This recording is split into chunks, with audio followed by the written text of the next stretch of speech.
everyone, we are on our way to Cambangan, Zambales for our church annual planning and evaluation.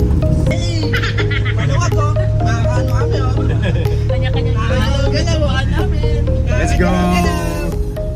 Okay guys, stop over muna kami. Wala pa sa kalahati ng biyahe eh.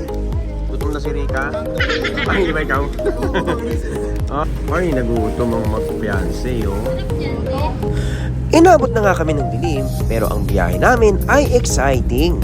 Dahil sigurado na aming destinasyon ay aming mararating. At pagkalipas ng ilang oras, kami rin ay nakarating. Okay, kakarating na namin dito. Ano oras ba? Alas 9 na?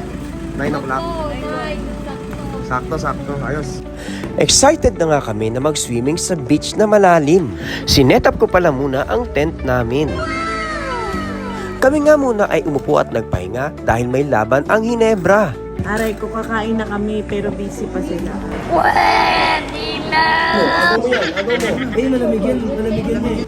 Pray muna para makakain na at bago ituloy ang laban ng Ginebra. Hindi kami makakain, oh. Pagod, nga. Pasok. Yeah! It's eating time. Ginebra. Wala pa, sino man nanalo?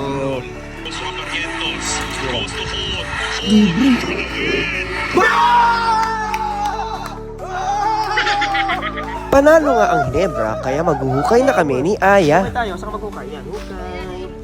Ayan, hukay na kita. Lubog na natin pa mo, yan, oh. Baon na kita dito. Ang gandang pagmasdan ng dalampasigan sa kinaumagahan.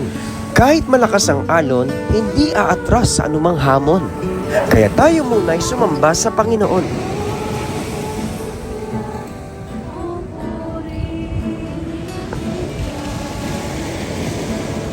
Ikaw, O Diyos, ang matibay na higay sa lahat. For our morning devotion, making one calling and election sure. Yan, calling. Sa election, lahat ng mga sumagang kay Jesus ay elect. Good morning! Reino Zambales! Kaway-kaway muna para sa mga walang tulog at walang ligo. Morning! Kain na tayo! Breakfast. Pinindot ko na yung araw. Kami nga ay kakain na kasi mamaya kami magre-report na. Wala mag-a-adjust ang mga morning person. Very grateful po kasi may nakakatulong po ako sa youth. Hindi katulad before na ang hirap. Source. So, yung target namin na magkaroon ng 2 batches, nangyari naman siya. Sa Sports Fest naman po, nakapagbigay po ang fundraising ng 1,000 po. Ito yung mga social media accounts natin.